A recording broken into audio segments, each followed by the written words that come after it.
नमस्कार दोस्तों। आज हम लोग पेडागोजी के अगले सीरीज में हम लोग बात करेंगे। आज हम लोग पेडागोजी को समझेंगे और हिंदी पेडागोजी पर हम लोग फोकस करेंगे। सबसे पहले पेडागोजी को समझना है। पेडागोजी क्या होता है? पेडागोजी सीटेट एग्जाम के लिए बहुत महत्वपूर्ण होता है। हम लोग पेडागोजी के क्वेश्चन को सॉल्व करने के लिए जितने तरह की जानकारी चाहिए उसको हम बारीकी से सीख रहे हैं, उसको हम लोग सीखेंगे और पेडागोजी की बात करेंगे। आज खासकर हम लोग हिंदी पेडागोजी के बारे में बात करने जा रहे हैं। हिंदी में शिक्षण विधियां क्या है, कैसे हिंदी को प्रश्न को बनाएंगे, बच्चे कैसे भाषा को सीखते हैं, वाइगोट्स्की ने क्या कहा है, जिन पियाजे ने क्या कहा है, इन तरह तरह के हम लोग बातों को आज जानेंगे इस चीज के बारे में, पेडागोजी के बारे में। अब हम लोग भाषा परिचय के बारे में तरह तरह के बारे में बात करेंगे। भाषा क्या है, भाषा हम लोग किसी से कैसे सीखते हैं, भाषा हमारे लिए क्या होता है, उसके परिचय को हम लोग बारे में जानेंगे। भाषा का परिचय, सबसे पहली बात हम लोग भाषा का परिचय को जान लेते हैं। भाषा क्या होता है? भाषा हम लोग एक दूसरे को कम्युनिकेट करने के लिए जिस चीजों को प्रयोग करते हैं उसे हम भाषा करते हैं। जैसे कि आम लोग में बातों में हम लोग समझ सकते हैं, आम बातों में, आम शब्दों में, कि जैसे हम अपनी अंदर की भावनाओं को व्यक्त कर लेते हैं, आगे वाले व्यक्ति उसको अच्छे से सुन के समझ जाए, इसी को भाषा करते हैं। बस इतना ही सा है बात। भाषा सिर्फ हमारे और उनके बीच एक पुल का काम करता है, जो एक दूसरे के भावनाओं को, बातों को जो अभिव्यक्त करते हैं, बोलते हैं, उनको अगला व्यक्ति उसको अच्छे से समझ जाए, उस पर अच्छे से रिस्पॉन्ड करे, जवाब दे, या जो भी कम्युनिकेट अच्छे से हो जाए, उसी को हम लोग भाषा करते हैं। चलिए हम लोग बात करते हैं भाषा क्या है। भाषा सीटेट के एग्जाम में या किसी भी एग्जाम में बहुत महत्वपूर्ण होता है, क्योंकि एक शिक्षक का जो पेशा होता है वो भाषा बहुत अच्छा महत्वपूर्ण भूमिका निभाता है। शिक्षक तभी बच्चा को सिखा पाएगा जब बच्चे में भाषा की समझ होगा, शिक्षक में भाषा को अच्छे से व्यक्त करने की कला होगा, तभी एक शिक्षक बेहतर शिक्षक बन पाएगा। नहीं तो अगर भाषा की पकड़ नहीं है तो शिक्षक भी बेहतर शिक्षक नहीं बन पाएगा और छात्र भी अच्छे से लाभान्वित नहीं हो पाएंगे। छात्र को लाभान्वित होने के लिए छात्र के अंदर भाषा की समझ होनी चाहिए, ताकि शिक्षक जो बता रहे हैं, जो समझा रहे हैं, उसके अंदर अच्छे से समझ आ रहा है कि नहीं। बच्चे क्लासरूम में बहुत ध्यान से शिक्षक की बातों को सुनते हैं। शिक्षक अच्छे से उस टॉपिक को व्याख्या करके अन्य एग्जाम्पल के माध्यम से, तरह तरह के उदाहरण से समझाने का प्रयास करते हैं। इसीलिए हम कह सकते हैं कि भाषा एक माध्यम है शिक्षक और छात्र के बीच में जोड़ने का, क्योंकि यहाँ शिक्षक ज्ञान को देने वाला है और बच्चा ज्ञान को लेने वाला है, तो उसमें दोनों के बीच का कड़ी क्या है? भाषा है। इसीलिए भाषा यहाँ है माध्यम है, साधन है, मीडियम है। भाषा देखिए यहाँ अच्छे शब्दों में यहाँ समझाया गया है, लिखे हैं कि भाषा विचारों और भावों और इच्छाओं को व्यक्त करने का माध्यम है। हमने पहले भी अच्छे ढंग से आप लोगों को सरल शब्दों में बताया है भाषा क्या है। भाषा अपने भावों को, विचारों को व्यक्त करने का एक माध्यम है, एक मीडियम है, जिससे हम एक दूसरे से जुड़ पाते हैं, अपनी बातों को साझा कर पाते हैं और दूसरी की बातों को सुन पाते हैं और उसके अनुसार हम अपनी प्रतिक्रिया दे पाते हैं। अगर हमें किसी अन्य जगह पे चले जाते हैं, वहां हमें किसी ऐसे लोगों से मिलने का मौका मिलता है जिनकी भाषा हमें नहीं समझ में आती है और हमारी भाषा उनको समझ में नहीं आती है, तो क्या ऐसा कम्युनिकेशन हो पाएगा? क्या दोनों आदमी आपस में बात कर पाएंगे, या क्या दोनों आदमी आपस में एक दूसरे के भावनाओं को व्यक्त कर पाएंगे? नहीं, बिल्कुल नहीं। जब तक हमारे अंदर भाषा की समझ नहीं होगी, जिस भाषा में वो व्यक्ति अगला बात कर रहा है, तब तक दोनों के बीच कम्युनिकेशन नहीं हो पाएगा। और नेक्स्ट हम लोग बात करते हैं, भाषा एक अर्जित संपत्ति है। क्या है? अर्जित संपत्ति है। भाषा किसी भी विद्यार्थी के पास पैतृक नहीं होती है, उसे पिता से भी नहीं मिलता है, जन्मजात नहीं मिलता है। यहां सेंटेंस है कि अर्जित संपत्ति है, एक्वायर किया हुआ है। यह बात एकदम आसान है, आसान शब्दों में आप इसको लीजिए कि भाषा हमें सीखना होता है, भाषा हमें ग्रहण करना पड़ता है, अर्जित करना पड़ता है, उसे कमाना पड़ता है। आप जितने भाषा का ज्ञानी होइएगा उतने आपका नॉलेज बड़ा होगा, अच्छा होगा, आप उतने ही अच्छे प्रभावशाली व्यक्तित्व के व्यक्ति बनेंगे। आप कभी कभी सुनते होंगे किसी खास व्यक्ति के बारे में, वे 9 भाषाओं के ज्ञाता है, वे 5 भाषाओं के ज्ञाता है। तो तरह तरह के जो बातें सुनते हैं उसमें महत्वपूर्ण उनकी भाषा का पकड़ है। यहां हम लोग बात किए थे अर्जित संपत्ति है। भाषा हम किसी भी माहौल में रह के वहां के बारे में जानकर अनुकरण करके सीख सकते हैं। यह आसानी से अर्जित की जाती है। भाषा को हम आसानी से सीख पाते हैं, वहां के लोगों से कम्युनिकेट करते हैं, वहां के लोगों से बातचीत करते हैं, वहां के लोगों के आसपास के सारे क्रियाकलापों को हम लोग अध्ययन करते हैं या सुनते हैं, सीखते हैं, क्योंकि हमारे अंदर वैसी प्रवृत्ति होती है जन्मजात मनुष्यों के अंदर कि हम किसी भी जगह पे जाकर वहां के हाव भाव, वातावरण, परिवेश से आसानी से सीख लेते हैं, उस परिवेश को, उस वातावरण को अच्छे से सीख लेते हैं और उस भाषा में धीरे धीरे प्रांगत हो जाते हैं और अच्छे से फैमिलियर होके उस भाषा का पकड़ बना लेते हैं। तब जाके उस भाषा के व्यक्तियों के साथ अच्छे से कम्युनिकेट कर पाते हैं। भाषा आगे है, नेक्स्ट हम लोग प्रवाह, फ्लो। भाषा हमें कठिन से सरल की ओर बहती है। यहां कहने का मतलब है भाषा हमेशा कठिन से सरल की ओर बहती है। इसका तात्पर्य हुआ कि भाषा हमेशा, जब आप लर्निंग स्टेज में रहिएगा, स्टार्टिंग फेज में रहिएगा, तो भाषा आपको हमेशा कठिन लगेगा। जब उस भाषा को आप सीख जाइएगा, उसमें फैमिलियर हो जाइएगा, वहां के लिए आप साधारण हो जाइएगा, तो आपको उस भाषा को बोलने में आसानी होगी।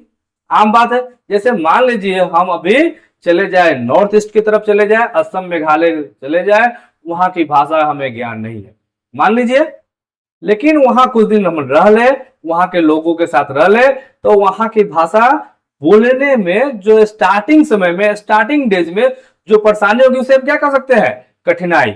वहां हमें स्टार्टिंग में क्या होगा, कठिनाई होगा, लेकिन कुछ दिनों के बाद देखिएगा कि आप आसानी से अपनी बातों को कह भी पाइएगा और आगे वाला व्यक्ति जो कर रहा है उसको आप आसानी से समझ भी पाइएगा, और जो भी बात कम्युनिकेशन का होता है वो अच्छे से आप कम्युनिकेट कर पाइएगा, अपना बात बोल भी पाइएगा और आगे वाले व्यक्ति की बातों को समझ भी पाइएगा। तो इसका भाषा का जब क्वेश्चन आएगा, प्रश्न आएगा कि भाषा कैसे बढ़ती है, तो आप बोलिएगा वहां, या उसको जो प्रश्न का ऑप्शन रहेगा उसके अकॉर्डिंग आप समझ जाइएगा कि हमारा जो ऑप्शन है उसमें कोई ऐसा ऑप्शन है जो कठिन से सरल की ओर बोल रहा है, वो ऑप्शन आपका सही होगा। इसी तरह तरह तरह के जो प्रश्न आते हैं उसको हम थोड़ा टेक्निकल तरीके से सीखते हुए आगे बढ़ेंगे। नेक्स्ट देखिए हम लोग क्या पढ़ रहे हैं कि संवैधानिक स्थिति, जो 343 एक में तहत भाषा भारत की क्या है, राजभाषा है। जब हम किसी भी परीक्षा की तैयारी कर रहे हैं तो भाषा के बारे में हम लोग, और भाषा का क्या संवैधानिक स्थिति है और किस देश में है, हम लोग वहां के बारे में जानेंगे। तो हमारे देश के संविधान में 343 एक में लिखा हुआ है, भारत में हिंदी भाषा जो है वो एक राजभाषा है, राष्ट्रभाषा नहीं है।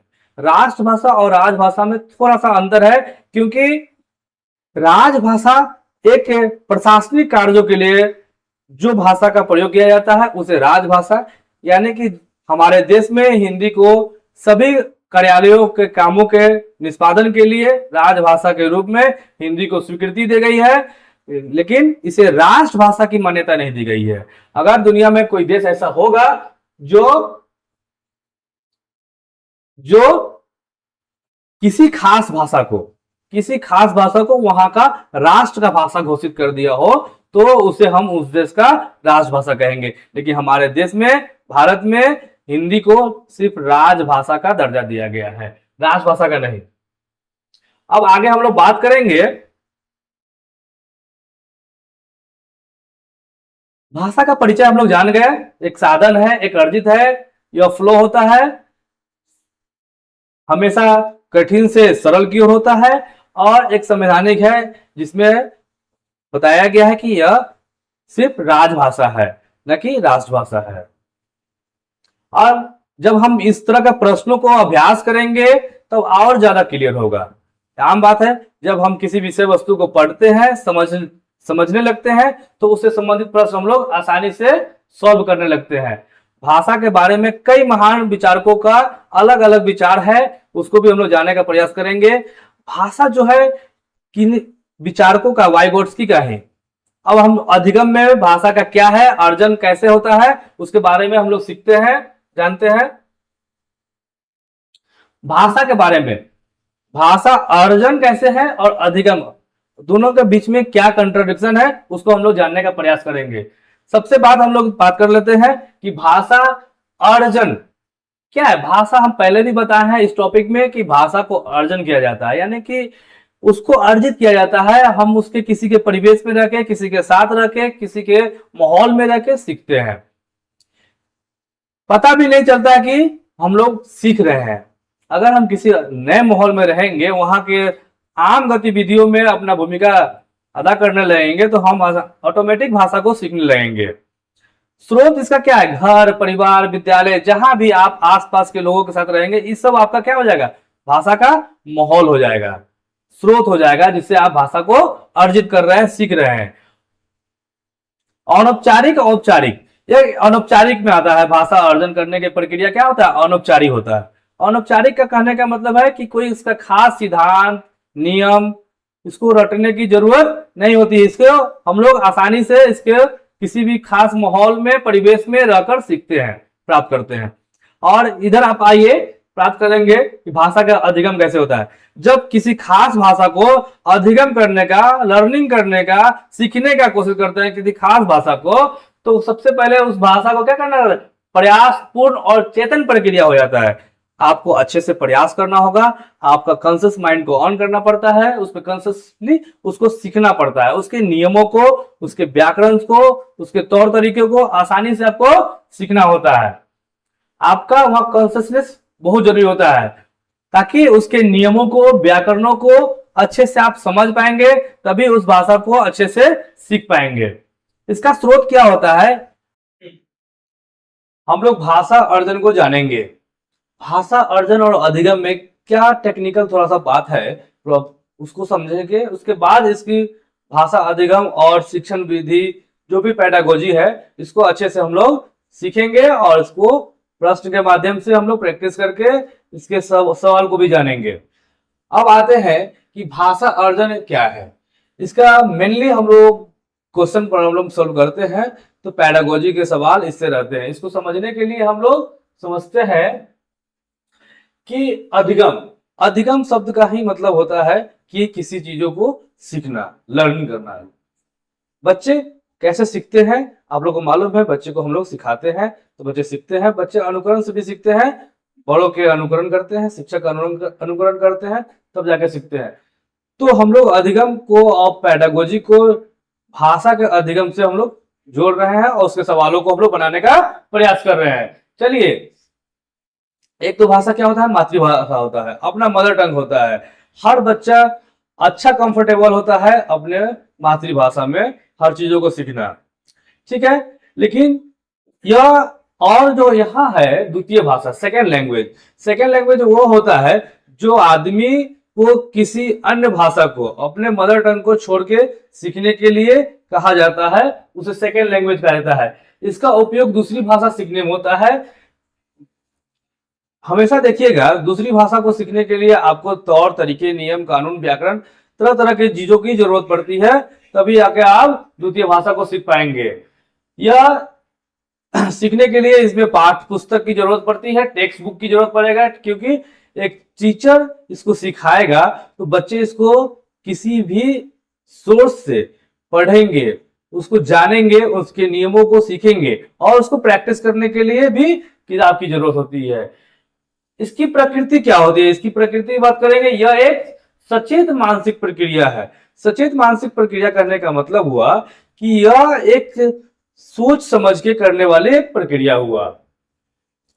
पेडागोजी हम बहुत आसान शब्दों में हम लोग सीख रहे हैं। इसको सीखने के बाद हम लोग आगे की ओर बढ़ेंगे, ताकि हम लोग सवालों को अच्छे से सीखे और सीटेट के सवालों को अच्छे से सॉल्व करे। अधिगम का प्रश्न बहुत सरल रहता है, जो आपको समझने में बहुत आसानी होगा और सॉल्व अच्छे से कर पाएंगे। भाषा के इस अधिगम में जन्मजात क्या चीजें होती है, उसको किसने कितना अच्छे से बल दिया है, इसको जानेंगे। जो चौमस्की है, इसको बोलते हैं ये एक जन्मजात प्रक्रिया है, जन्मजात क्षमता होती है बच्चों में कि वो भाषा को सीख सके। जब बच्चा धरती पे जन्म लेता है, जब जन्म अपने जन्म के समय से ही वो भाषा सीखने के काबिल होता है और आसानी से मातृभाषा सीख जाता है। उसी से वह अपना जीवन निर्वहन आगे बढ़ाना शुरू कर देता है। क्योंकि चमोस्की का मानना था कि अगर उसके पास क्षमता नहीं होती तो वो अपनी भावनाओं को व्यक्त नहीं कर पाता, अपनी जरूरतों को व्यक्त नहीं कर पाता और ना उसकी मां समझ पाती। इसलिए उसके अंदर खुद का अपना एक जन्मजात क्षमता होता है जिससे वो भाषा को सीखता है। यहाँ स्पष्ट शब्दों में हम लोगों ने देखा है कि जन्मजात क्षमता है, उसके अपनी अंदर अपना क्षमता होता है भाषा सीखने का।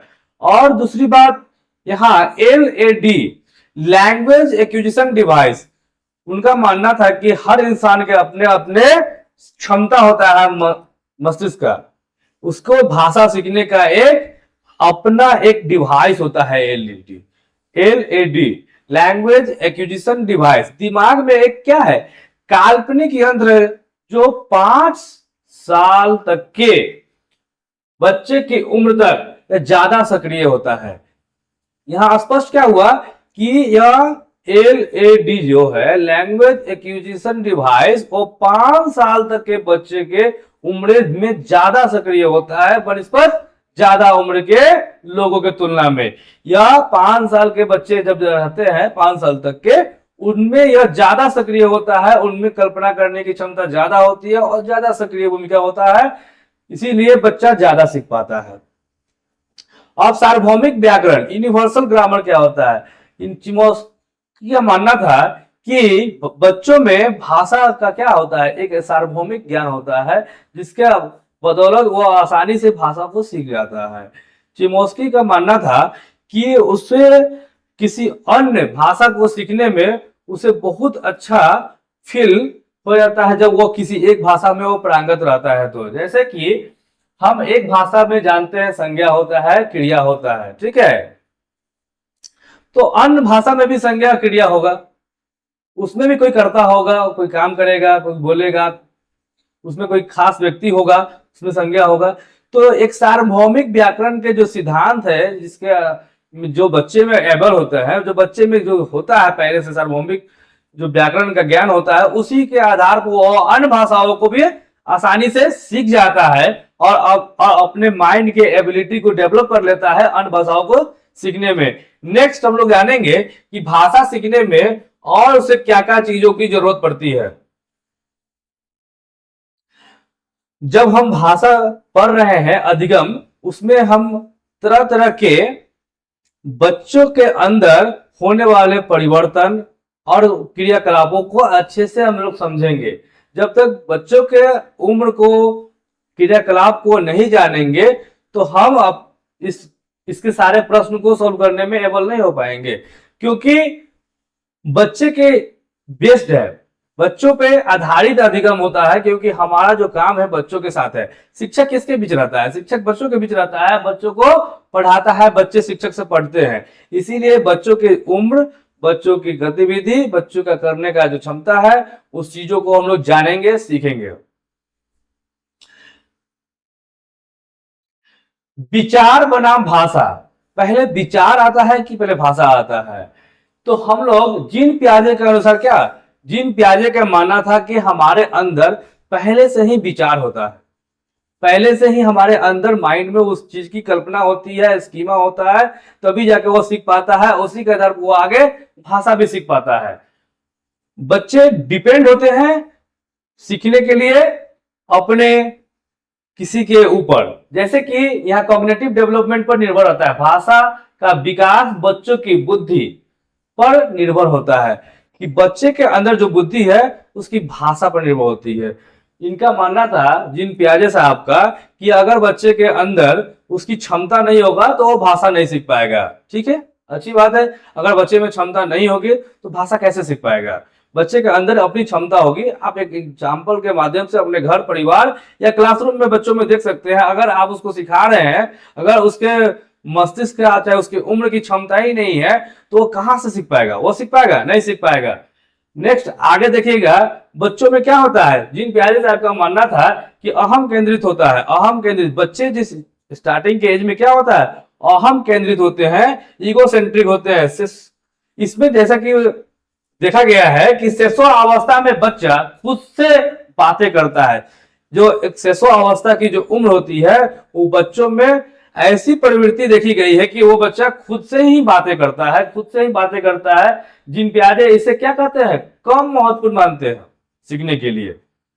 उनका मानना था कि बच्चे जब जब वो ज्यादा खुल के बात करेंगे, ज्यादा किसी अपने गतिविधि में इन्वॉल्व होंगे तो ज्यादा सीख पाएंगे, ताकि वह दूसरे का अनुकरण कर सके। आगे नेक्स्ट क्वेश्चन है, नेक्स्ट हम लोग इसके सवालों को जानेंगे कि बच्चे समाज के साथ कैसे अंतःक्रिया कर पाते हैं। बच्चे अगर किसी भी समाज में नहीं रह पाएंगे, अगर किसी समाज में नहीं रहते हैं तो वह अन्य चीजों को नहीं सीख पाएंगे।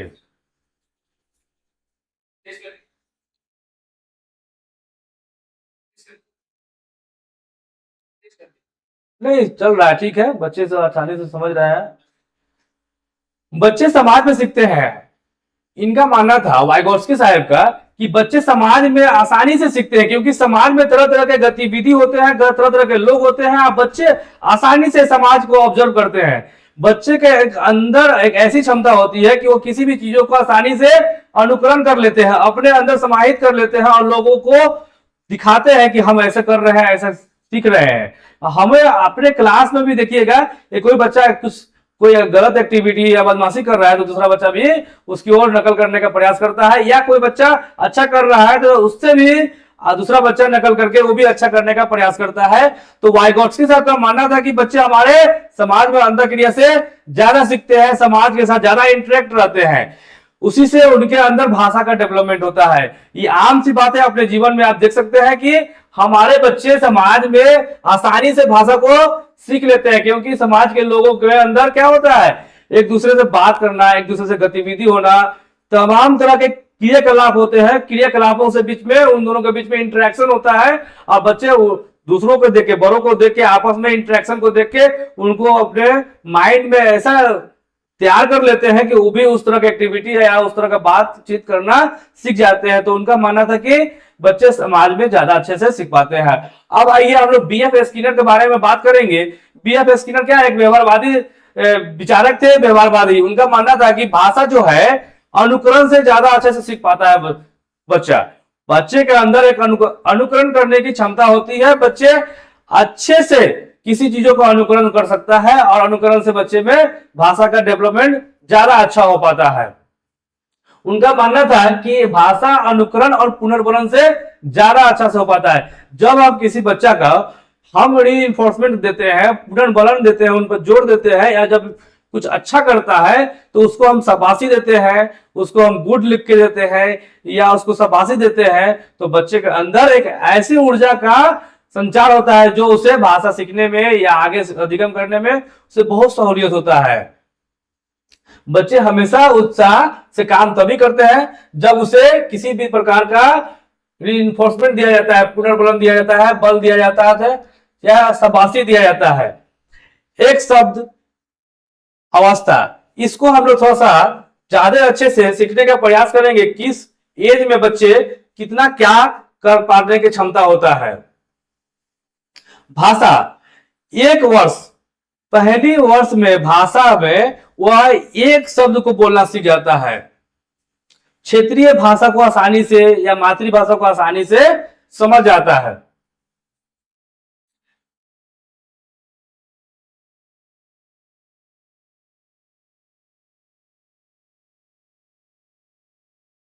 हम लोग इसको देखेंगे कि भाषा में हम लोग थोड़ा सा यहाँ टेक्निकल प्रॉब्लम हो रहा है, उसको हम लोग सॉल्व कर लेंगे।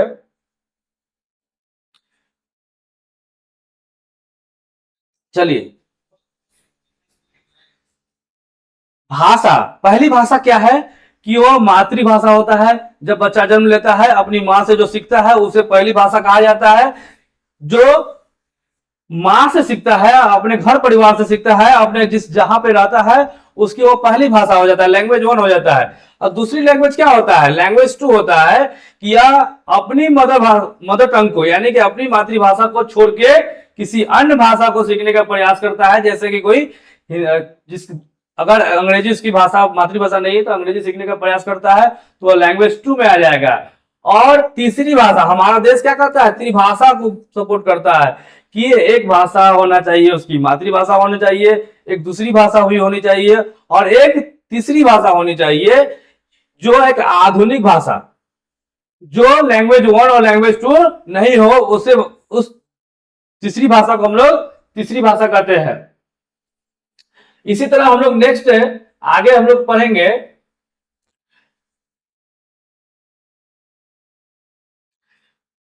नेक्स्ट है हम लोगों को बच्चे के अंदर क्या होता है, बच्चे के अंदर एक ऐसी क्षमता होता है कि कोरी स्लेट की तरह होता है। उसका दिमाग क्या होता है, खाली एक सिंपल स्लेट की तरह होता है, उसमें हम जो चाहेंगे उसको सिखा सकते हैं। बच्चे स्कूल आने से पहले अपनी भाषा के नियमों को आत्मसात करके आता है। बच्चे क्या कर जाते हैं और स्कूल जाने से पहले अपने दिमाग में अपने घर परिवार के भाषा को क्या करके आता है, आत्मसात करके आता है। उसके अंदर क्या होता है, एक रिसोर्सेस होता है बहुभाषिक, मल्टीलिंग्वेजिज्म। कक्षा में जब एक से ज्यादा भाषा का प्रयोग होगा तो तरह तरह के बच्चे ज्यादा लाभान्वित होंगे, क्योंकि बच्चे के अंदर भाषा उसके पास उसको और ज्यादा नॉलेज बढ़ाने में उसको हेल्प करता है। जब शिक्षक भी बहुभाषिक होगा तो तरह तरह के समाज के तरह तरह के बच्चे आए हुए हैं। कभी कभी किसी किसी खास नवोदय विद्यालय नेतरहाट या केवीएस में देखेंगे कि अन्य प्रदेशों के बच्चे उसमें नामांकित होते हैं। जब उसको शिक्षक ऐसा मिलता है जब बहुभाषा के होते हैं तो बच्चे ज्यादा लाभान्वित होते हैं। बहुभाषिता मल्टीलिंग्विज्म कक्षा में एक बाधा नहीं बल्कि एक संसाधन होता है।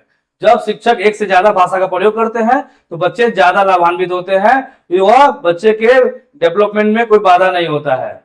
इसका उद्देश्य क्या होता है, भाषा शिक्षण का मुख्य लक्ष्य संप्रेषण, केवल रटना नहीं है। क्या है, एक संप्रेषण का माध्यम बन जाता है। जब मल्टीलिंग्विज्म का प्रयोग करते हैं क्लास में तो क्या होता है, बच्चों में ज्यादा अच्छे से अधिगम होने लगता है। यह एक बच्चों का अधिगम कराने में, एक कम्युनिकेशन करने में एक माध्यम का काम करता है, एक संसाधन का काम करता है, न कि उसे बाधा को जाता है और न ही उसे रटने पर बल देता है। इसीलिए हम लोग भाषा के बारे में आज अच्छे से अध्ययन करेंगे और जानेंगे कि बच्चे को भाषा सीखने से क्या फायदा होता है, भाषा को अधिगम कराने से क्या फायदा होता है। जब बच्चे के अंदर कई भाषाओं का ज्ञान होगा तो वो अच्छे से ज्यादा लोगों के साथ कम्युनिकेट कर पाएगा, अच्छे से वह सीख पाएगा।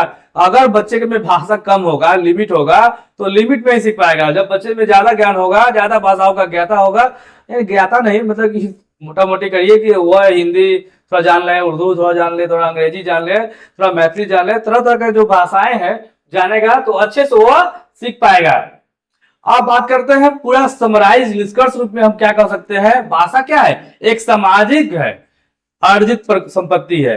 भाषा क्या है, एक समाज से आप उसको अर्जित कर सकते हैं। समाज से क्या कर सकते हैं, अर्जित कर सकते हैं, समाज से अर्जित कर सकते हैं। समाज से क्या कर सकते हैं, अर्जित कर सकते हैं। समाज से क्या कर सकते हैं, अर्जित कर सकते हैं। ये हमारा जो समाज है वो भाषा सीखने में बहुत मदद करता है। जब जिस समाज में हम रहते हैं वो समाज में सभी लोग आपस में बातचीत करते हैं, तरह तरह के एक्टिविटी करते हैं, बच्चे उसको देखकर सीखते हैं, उससे अब अनुकरण के माध्यम से वो अपने आप को भाषा के काबिल बना लेता है। इसीलिए यह वाइगोट्स्की साहब का भी कहना था कि भाषा सीखने में समाज की बहुत महत्वपूर्ण भूमिका होता है। इसीलिए हम कहेंगे कि बच्चे समाज में बेहतर सीखते हैं, इसीलिए हम लोग समाज बेहतर बनाने का प्रयास करते हैं। एक बेहतर समाज में एक बेहतर बच्चे का निर्माण किया जा सकता है। इसलिए आप लोग फोकस करिएगा अपने समाज पर भी। अगर समाज अच्छा रहेगा तो बच्चा खुद ब खुद अच्छा होगा। नेक्स्ट है, इसका सिद्धांत क्या है? चिमोस्की। चिमोस्की का मानना था कि बच्चे के अंदर एलएडी, लैंग्वेज एक्विजिशन डिवाइस होता है, जो 5 वर्ष तक के उम्र में ज्यादा सक्रिय देखा गया है। उसमें 5 वर्ष तक के बच्चे में उनका जो क्षमता होता है ज्यादा सक्रिय होता है, किसी चीजों को कल्पना करने का, किसी चीजों का ज्यादा अनुकरण करने का। पियाजे कहते हैं पहले विचार आता है, उसके बाद वो भाषा सीखता है। अब वाइगोट्स्की साहब कहते हैं कि पहले पहले बच्चा समाज में जन्म लेता है, समाज में रहता है, समाज की गतिविधियों से वह भाषा सीखता है। पहले उसको समाज आता है, सामाजिक प्रक्रियाओं में वह भाषा को सीखता है, उससे उसके बाद उसके ज्ञान में वृद्धि होती है। फिर आते हैं अचेतन। ज्ञान क्या है, भाषा क्या है? ये ऑटोमेटिक नेचुरल है, यह ऑटोमेटिक जिस समाज में हम रहते हैं वहां से हम अर्जित कर पाते हैं। उसके बाद क्या है, कुछ ऐसे चीजें हैं फॉर्मल है, जिसे हम शिक्षक से, किताब से, पुस्तक से उस चीजों को प्राप्त करते हैं, उस चीजों को सीखने की प्रक्रिया को फॉर्मल बोलते हैं। फॉर्मल प्रक्रिया क्या होगा? एक सिस्टम होगा, एक तरीका होगा, एक शिक्षक होगा, एक विद्यालय का परिवेश होगा, तभी हम सीख पाएंगे। यहां फॉर्मल में क्या होगा? फॉर्मल में एक टेक्स्ट बुक भी होगा, टेक्स्ट बुक की भी हेल्प लेंगे, टीचर भी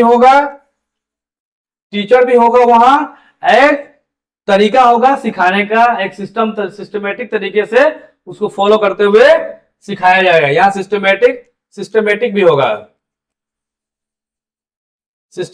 होगा, प्रक्रिया। ठीक है। अब नेक्स्ट हम लोग शिक्षक की भूमिका। एक सुगम करता, फैसिलिटेटर का काम करता है भाषा सीखने में। बच्चों के लिए एक शिक्षक क्या है? फैसिलिटेटर है। फैसिलिटेटर का मतलब सीधा सीधा समझिए आप कि बच्चों को सिखाने में शिक्षक क्या है? एक उपलब्धकर्ता के रूप में है। वह सिर्फ थोड़ा सा हिंट देके, थोड़ा सा मदद करके और उसको आगे बढ़ाने का काम करता है। फैसिलिटेटर का क्या काम होता है? आप कहीं भी जाते हैं होटल रेस्टोरेंट में, फैसिलिटेटर क्या होता है? उपलब्धकर्ता का क्या काम होता है उसका? आपको सर्विस उपलब्ध कराना। उसी प्रकार का आज के सिनेरियो में शिक्षक का क्या भूमिका हो गया है? बच्चों को उपलब्ध कराने वाले बन जाइए, बच्चा खुद ब खुद सीखता हुआ आगे चला जाएगा। शिक्षक जो समृद्ध भाषाई परिवेश दे सके, एक ऐसा परिवेश क्रिएट कर दीजिए आप वहां बच्चों के लिए, वह समृद्ध हो और आसानी से बच्चे वहां से अनुकरण करके सीख सके, तभी बच्चा का डेवलपमेंट हो पाएगा अच्छे से। अब हम नेक्स्ट देखेंगे कि हमारे भाषा सीखने में क्या क्या और चीजों की जरूरत है। भाषा क्या है? एक शिक्षण है जो मस्तिष्क विज्ञान की उपज है। हमारा क्या है? मस्तिष्क में भाषा सीखने का विचार होता है, उसको सीखने के अनुकरण की क्षमता होती है, अर्जन करने की क्षमता होती है, तभी हम भाषा को सीख पाते हैं।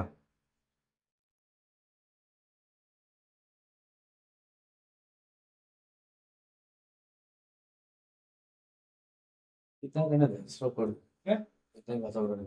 इतना ही बस। हाँ, उसको जोड़ के। अच्छा, ठीक है, ठीक है, तो आगे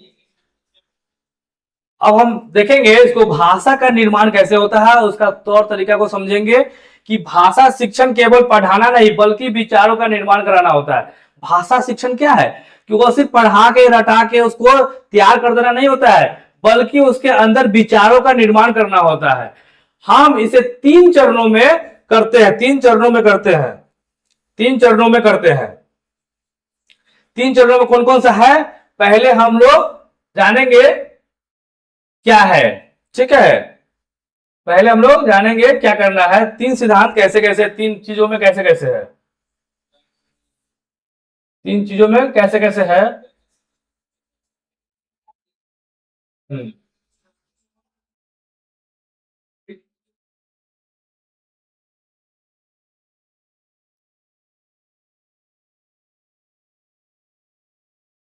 हम लोग तीनों चीजों को जानेंगे।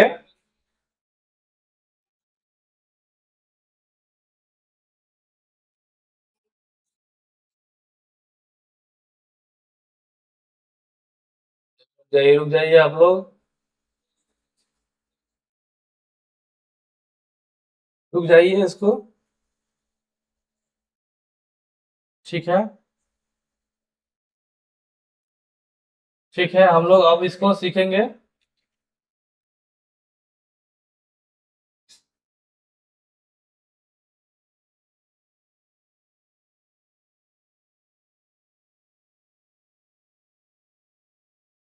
थोड़ा सा टेक्निकल प्रॉब्लम यहाँ आ गया था, छोड़िए छोड़िए, हटाइए, बंद कर देते।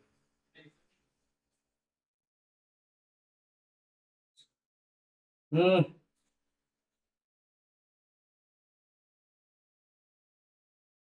हम लोग इसको सीखेंगे अच्छे से।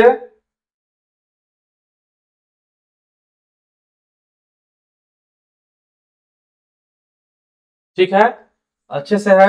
हम लोग को अब दिखाई दे रहा होगा अच्छे से। पहला था उसका, किसी बच्चे के अंदर हमको कुछ सिखाना है तो सिद्धांत, सिद्धांत को हम लोग पहले उसकी जानकारी देंगे। अगर सिद्धांत की जानकारी हो जाएगा तो उसके उसकी नींव क्या होगी, फाउंडेशन उसका मजबूत हो जाएगा। अगर हम किसी भी विचारक के सिद्धांत को अच्छे से जान लेंगे, किसे क्रियाकलाप होता है उस सिद्धांत का, तो उसका फाउंडेशन मजबूत हो जाएगा। उसके बाद बच्चों को सिखाने के लिए क्या होता है, शिक्षण सूत्र होता है कि हम किस फॉर्मूले से, किस मेथड से, किस ट्रिक से, किस टेक्निक से, किस टीचिंग टूल से हम बच्चों को सिखा पाएंगे। वह सभी सीखने की चीजों की जरूरत होता है, तभी हमारा अच्छे से अधिगम हो पाएगा। तीसरा है मेथड्स। तीसरा क्या है, मेथड्स है। मेथड्स बहुत अच्छा अच्छा होना चाहिए। अगर मेथड्स अगर किसी टीचर्स के पास नहीं है और उसके पास, तो क्या कर पाएगा, वो अच्छे से बच्चे को अधिगम नहीं करा पाएगा। आज के क्लास में हम लोग यह तीन चीजों को जो सीखे हैं, पहला सिद्धांत, दूसरा सूत्र, तीसरा विधिया, तीनों ज्यादा महत्वपूर्ण है। और तीनों चीजों को आप लोग देखिएगा, पढ़िएगा, इसको आगे हम लोग प्रश्न के माध्यम से प्रैक्टिस करके ज्यादा अच्छे से क्लियर कर पाएंगे। और अगले क्लास में हम लोग इसके नेक्स्ट सीरीज को, नेक्स्ट टॉपिक को करेंगे, आगे लगातार चलेगा। और इसके साथ साथ हम लोग इसके टेस्ट जो सेट पेपर है, सेट प्रैक्टिस है, उससे भी करेंगे। आप लोग कंटिन्यू इस चीज को देखते रहिए अपने चैनल पे। आप इस अगर इस क्लास को आप आगे कंटिन्यू करते जाएंगे तो आपको पेडागोजी की कोई समस्या नहीं होगी।